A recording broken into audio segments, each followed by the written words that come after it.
Okay, we are ready for the second to last section of chapter 1. This is a big chapter, but this section is going to be about ratios, percentages, and multiplying and dividing real numbers. And again, with this, we're going to start with multiplying and dividing real numbers. So talking about the rules for multiplying and dividing when we have those negative numbers involved. And then we're going to talk about applications of doing that with ratios and percentages. All right, so let's get started. So what are our rules when we are multiplying and dividing with negatives involved? So multiplying and dividing these real numbers.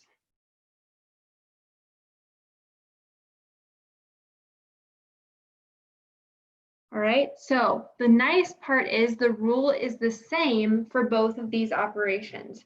So we have one rule for both operations, and that rule is that the quotient, so whether we divide or the product, or if we're multiplying, of two numbers, there are just two rules to follow here. If they have the same sign, so if you're multiplying two numbers or dividing two numbers that have the same sign, then your final answer is positive. So what this means is if you have a positive times a positive, that's a positive number. Or if you have a negative times a negative, that turns into a positive number. So the same sign comes together to be a positive number. However, if the two numbers have different signs, then the negative always wins. Then your answer, no matter what, will always be negative.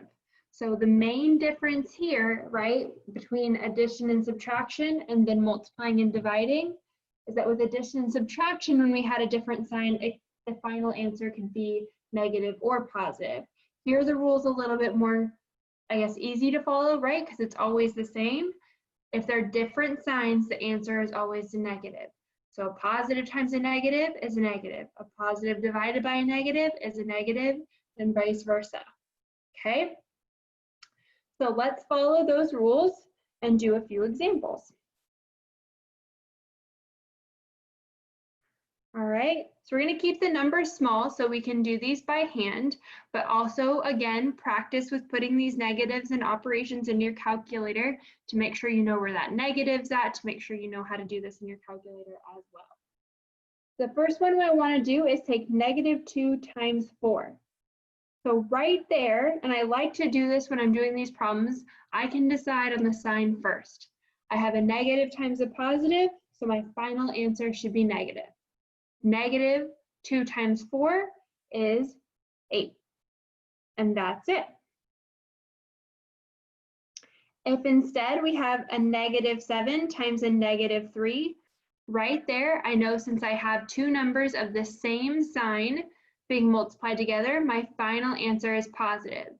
So a negative times a negative is a positive. The two negatives essentially cancel. Okay, so really I just have 7 times 3, which is a positive 21. If you have two positive numbers multiplied together, right, this should be the easiest one. That makes sense. The answer should be positive, and in this case, 4 times 9 is 36. Again, all these same rules apply with fractions and decimals as well. So what if you have 1/2 times -3/4?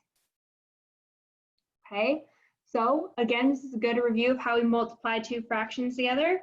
When I'm multiplying two fractions, I multiply the numerators. Oops, sorry about that. So in my numerator, I'm going to have 1 times -3, and in my denominator, I'm going to have 2 times 4. There's no common factors between 3, 2, and 4, 2 or 4, sorry. So in the numerator, we get 1 times -3. In the numerator, we have different signs, so that's a negative answer. And in the denominator, we have the same sign, so that's a positive answer. So overall, our fraction is a -3/8.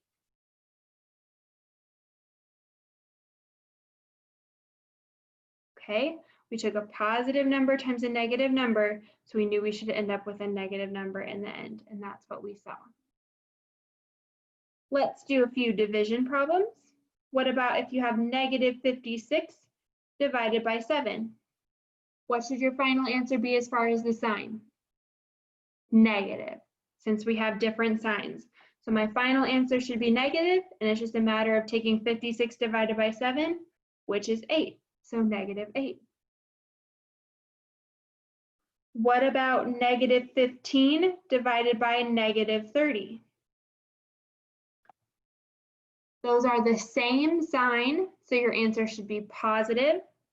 And 15 divided by 30 might be a little bit easier to think about this in fraction form. So I can think about this as negative 15 over negative 30, seeing those two negatives cancel, knowing my final answer should be positive. That's 15 over 30. And then I always still want to simplify a fraction. 15 and 30 have that common factor of 15. So this ends up being 1/2. Positive numbers, since from the beginning I knew it was going to be positive, since I had two numbers of the same sign being divided. Oops. My 3 went away there. All right, one last one. What about negative 3/4 divided by 7/6? So again, think about the sign, then do the problem. What's your sign? Hopefully you said negative, because I have different signs. I have a negative number and then a positive number being divided. So I know my final answer should be negative.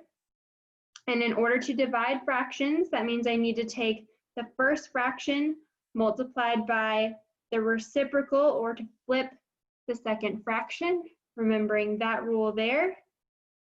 All right, so that means here I've got negative 3 times 6 over 4 times 7. There's some common factors that can be canceled. 6 and 4 both have a 2. So here we end up with a final answer. Again, I can see that negative because in my numerator I have a negative times a positive. That'll be negative 9 over 14. And I knew that final answer should be negative. I decided that from the very beginning. Okay, so don't let those signs trip you up too much. You can kind of think of them separately from the actual problem at hand. I do want to look at just a couple more where sometimes the sign can get confusing just because it's in a division problem. So if you're looking at something like this, we kind of looked at one before, but just from the beginning, this can kind of look weird. I want to take negative 9 divided by negative 3. Again, how did I say that? It was a negative number divided by a negative number. So my final answer should be positive.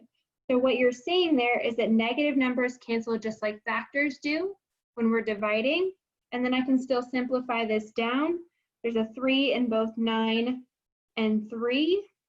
And my final answer should be 3 over 1, which simplifies to positive 3. But sometimes seeing that negative in the numerator and denominator can be confusing. But the nice part is they will cancel because of that rule where dividing two numbers of the same sign is a positive number. And the second one that can be a little confusing is when you have that negative number coming second in a division problem, so something like 15 divided by negative 6. So if I think about simplifying that, because that doesn't divide evenly, I often like to think about that in fraction form, and I end up with this negative sign in the denominator. Now I know from the beginning that my final answer should be negative because I'm taking and dividing two numbers of opposite signs. I don't want to leave that negative in the denominator though. That's just a format thing of mathematics. We don't want to leave that negative down there. So what we can do is either pull it to the numerator and write it like this, or we can take that negative number and write it, that negative and write it out front of the fraction. Sometimes I lose my negative out front of the fraction because it kind of becomes part of that line. So I like to put my negative up in the numerator, but if you like to put it out front, that's fine. Just don't leave it in the denominator. That will not be accepted by the homework or by just typical format of mathematics. We still aren't done with this problem though. Hopefully you caught that because 15 and 6 have a common factor of 3. So this will simplify down to -5/2. But just double checking then at the end, I got a negative answer and that was correct because my two numbers were of opposite signs and I'm dividing. All right, so always just double check that sign with the rules that you have for each operation. So now what we want to do is look at some applications of multiplying and dividing real numbers. The first application I want to look at is ratios. So what are ratios and how do we use them? So let's first look at what a ratio is. So the definition of a ratio is this. The ratio of, and the way we say that is the ratio of a number to another number. So if we say the ratio of A to B, then what that means is that this is the quotient. It's just another way of saying division. It's the quotient always of the first one over the second one. So A to B means A over B. But since we're talking about a ratio, that is written specifically in this form. It's written as A colon B, and it's read A to B. So that colon is read as 2. That's your ratio. Ratios are very helpful when we're comparing two quantities, but even more helpful is to take this ratio one step further into what's called a unit ratio. So a unit ratio is basically when we actually carry out that division. So a unit ratio is just a ratio, right? Already says that, it's a ratio A to B, where specifically B is equal to 1. So what you're going to do is actually carry out that division, get down to what might be a whole number or a decimal, and get down to that unit ratio. And that makes it just a little bit easier to understand the comparison between the two quantities that we're looking at. And we're going to see examples where that's true. So let's look at an example right off the bat of how to find a ratio and then a unit ratio. So let's look at some examples. Here's your first scenario. We've got a pet daycare, very popular these days, right? To take your pets to go play with some other pets. And this particular pet daycare has 15 dogs and 4 cats. Okay, so 2 different quantities there. And we want to specifically find the ratio of dogs to cats.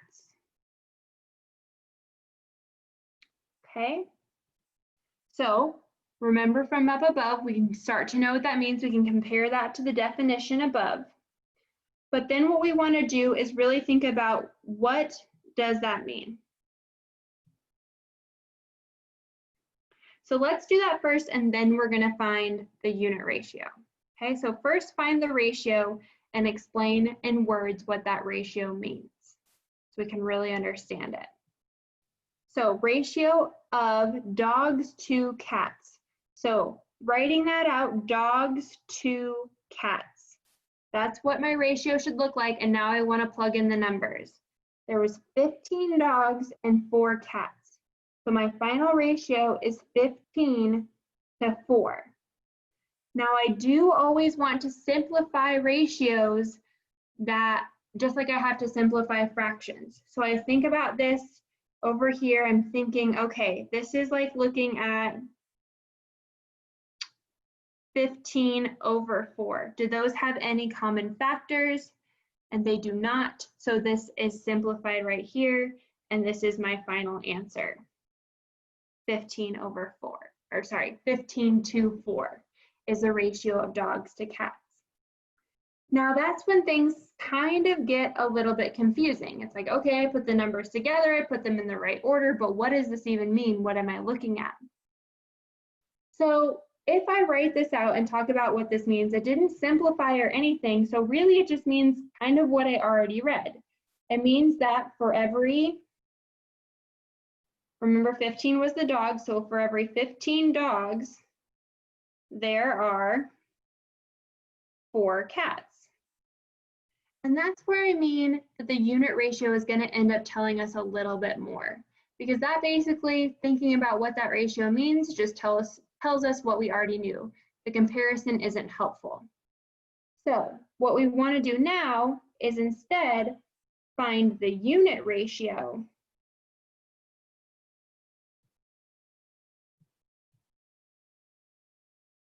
of dogs to cats. And then explain what that means. Okay? So the nice part is, to find the unit ratio, you do always have to find the ratio first. So we've taken the first step, we've taken 15, and we found the ratio of dogs to cats, but this isn't the unit ratio yet. To get the unit ratio, we actually need to do the division. So to get to the unit ratio, we need to take 15 and actually divide it by 4, so we get that denominator to be 1, get that b value to be a 1. So if you take 15 divided by 4, you will get 3.75, and any number can be written over 1. And change that then back to a ratio. So my unit ratio is 3.75 to 1. And I found my unit ratio by just actually carrying out the division and then writing that denominator with the 1. Now here is where we actually start to get some meaning from this unit ratio. We need to kind of break this down a little bit to understand what that means. So remember, this was dogs to cats, right? So 3.75 goes with dogs and 1 goes with cats. So here's how we say what that means. Couple different ways of saying that. First way, that means that if you take the number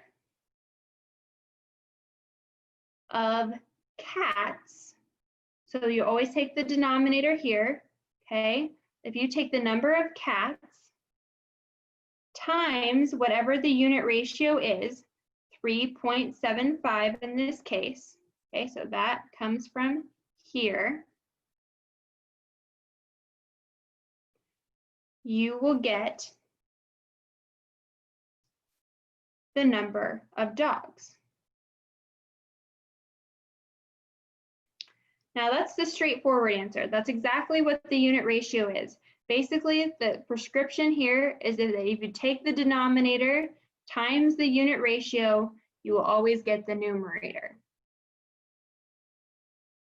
Okay, let's say that now in a way that makes a little bit more sense so we can really understand what this means. If you take the number of cats times 3.75, you will get the number of dogs. That means that there's 3.75 times more dogs than cats. That's exactly what you're saying in that sentence.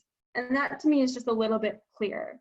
Now, both of those two things are the same. So if that already made sense to you, this is a great way to say it. If it didn't, then exactly what that sentence is saying is just that there are 3.75 times more dogs than cats, right? We knew there was more dogs. There was 15 dogs and there was 4 cats. And what the unit ratio tells us is that times difference between the two categories. And it gives us a little bit clearer look at what is that comparison between the two numbers. We get down to that unit ratio, which is always going to be basically the most simplified fraction, right? And we can compare those two quantities a little bit more clearly. All right, the first time you see that's a little wonky, so we want to do it one more time to make sure we understand what's going on here. So here's another scenario for you. In 2018, the average annual tuition, so this is just going to be some fun statistics too. The average annual tuition was $9,289 at public four-year colleges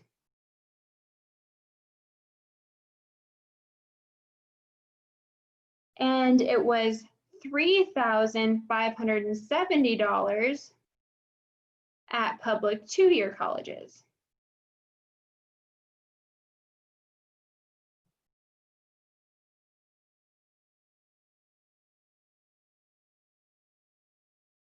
Okay, so we can see here that obviously two-year colleges were cheaper than four-year colleges, but I want to know how much cheaper, right? I want to put a number to that. How much money am I saving? And when we talk about that times difference, that often gives us a better look, a better idea of how different these two numbers are.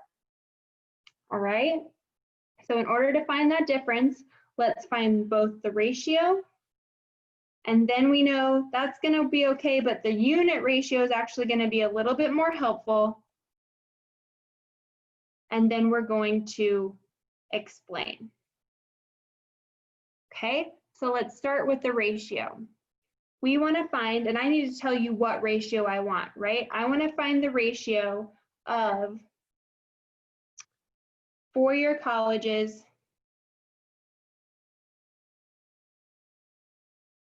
to two-year colleges.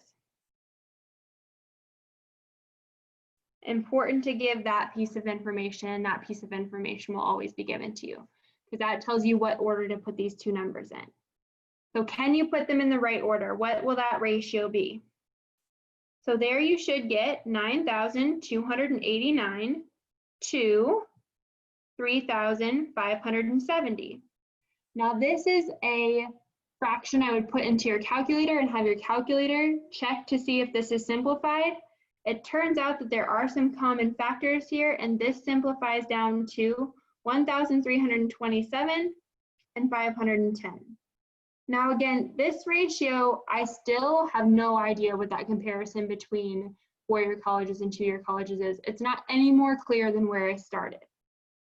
All right, so what we're gonna do is instead get down to that unit ratio.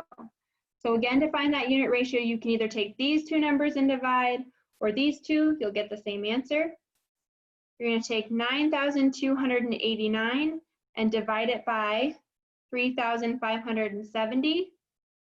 And again, if you have a decimal that goes on forever, the homework or I on a test will tell you what to round to.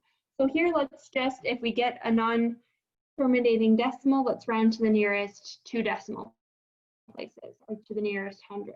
So if we do that, we should get 2.60, and I think about that as over 1, so that I write the ratio correctly at 2.60 to 1.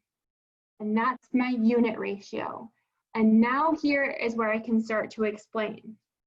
I need to remember what my numerator and denominator are. This was the four-year colleges to the two-year colleges.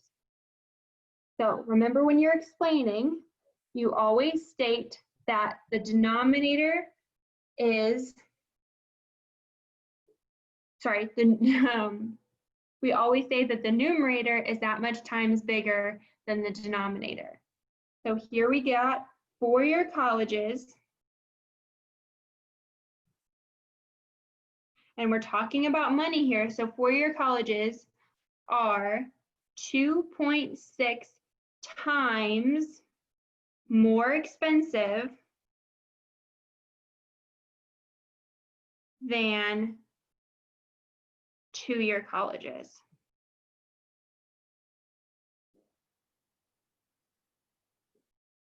That's what those two numbers mean. And now I can start to understand that better. Basically, I'm going to pay over twice as much at four-year colleges than I am going to pay in tuition at two-year colleges.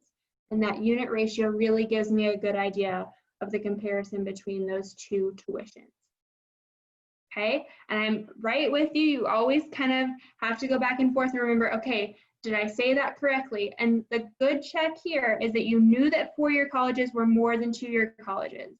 So the thing that's more is always going to be, if you're saying times more, right? Four-year colleges are more than two-year colleges. And I made sure that I put those in the right order and that that sentence made sense with the scenario above. Because you did see me kind of get even confused there at the beginning, like, okay, which one do I put first? So always just double check that in the end and make sure it makes sense with the statistics you were looking at. The last application we want to look at, and definitely if you need to take a break, pause, take a 5-10 minute break. Okay, if your brain's a little dead, come back to this last topic of percentages. All right. So percentages, if I can spell it correctly here. What is a percentage? So we know that percent sign, right? But what does it mean? It's a label that means I have this many for every 100. Percent actually comes from the fact, right, that there's 100 cents and a dollar. So this many percent, okay? So I'm talking about how many I have for every 100. That's what a percent means. So, excuse me, basically that percent sign is just hiding a division by 100. So when we convert back from the original number to the percentage, we're going to either be multiplying or dividing by 100 to undo that percent that's going on, or to put it in. So let's get used to that first. Let's look at some examples where we just convert back and forth between number in standard notation and then in percent. So here you're going to convert from a percent to back to decimal form. Okay.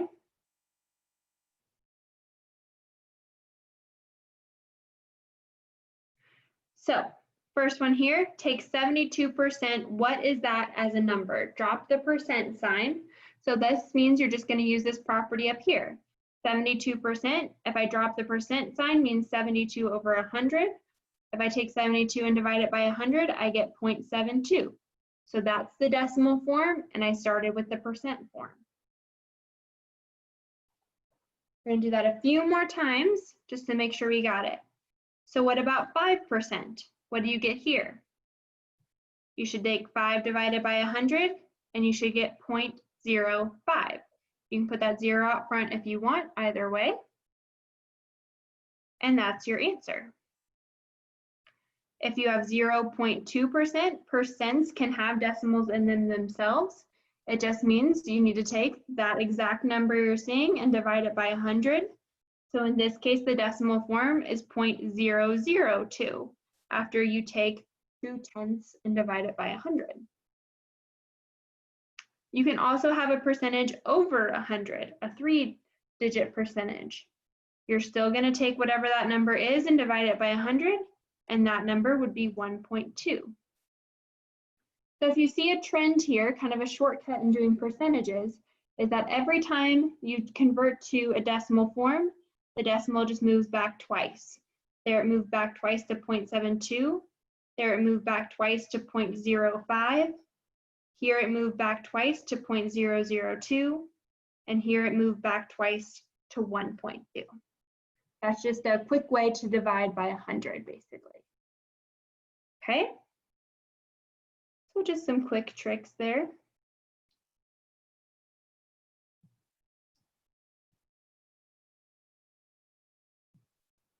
Let's see now if we can go the other way, from decimal form to percent form. So here again, I want you to convert each decimal form to a percent. So what does that mean to do? So if I have 0.23, what percentage is that? So in order to get to a percentage, you need to multiply now by 100. Do the opposite of when you're converting from percent to decimal form.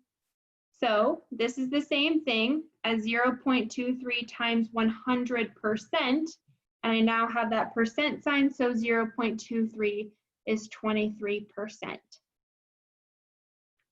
0.042, can you convert that to a percent? Again, you'll take that original number times 100%. Okay, so that your new unit is percent, and then you've got 4.2%. If you take 430, you can take any number and convert it to a percent. It might look weird, but every time you just take it times 100 and put the percent sign on. So this would be 43,000%. Okay, seems weird, but that's okay. That's exactly what you need to do. Every time, just take times 100. Okay.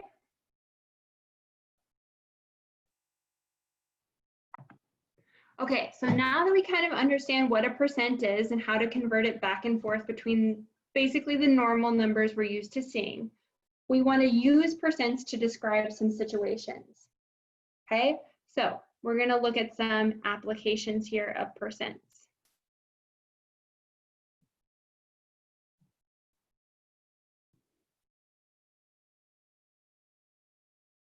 The first one I want to look at is what happens if we're trying to find the percentage if we know of 782 students that 345 walk to school.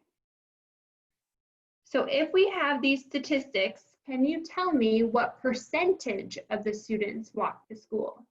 So again, this is almost like the idea of unit ratios. Percentages are a better way to understand how two quantities are related. Okay, so whenever we're doing the percent, if I want to find the percentage of students that walk to school, I take the part and divide it by the whole to find a percentage. Okay, so always remember the part divided by the whole to find percentages in context. Okay, so the part I'm interested in is the 345 students that walk to school, of the whole of all the students, which was 782. Now, every time you're looking for these percentages, you're first going to find that decimal form when you do division. Here, I'm just going to round out to 4 decimal places. Again, that would be something you would be told in your homework or on a test. And then I want to convert that decimal form to a percent. See if you can do that correctly. You should have multiplied by 100 to get 44.12%. So that means 44.12% of students walk to school.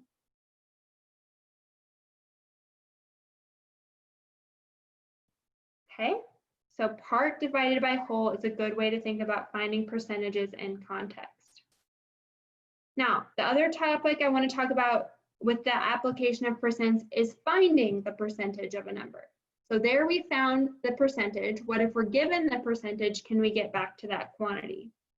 So the simplest way of asking this is to say something like, what is 15% of 600? Anytime you're finding a percentage of a number, remember how of meant to multiply? Do you remember that back from earlier in this chapter? That's exactly what you're going to do. So you want to take 15% and multiply it times 600 to figure out what 15% of 600 is.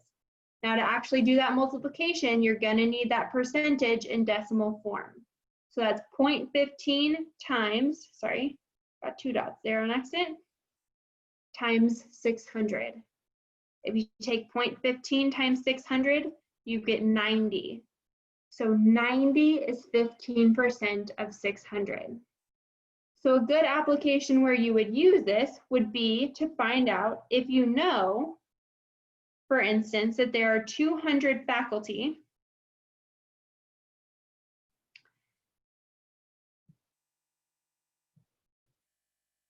and 43% are male, then you could figure out how many faculty are male. You could answer that question, because if you want to know how many faculty are male, what you're trying to figure out is what is 43% of 200. So I want to find 43% of 200, so I need to multiply those two quantities. That means I need to take 0.43 times 200, and if you do that, you will figure out that that's 86. We are in context here, so I want units. It means there are 86 male faculty.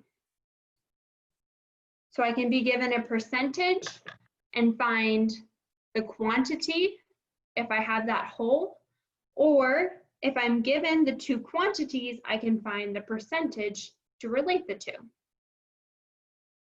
All right, so this is a good time to go try your homework, see how you do when you try and apply this now on your own. And let me know if you have any problems.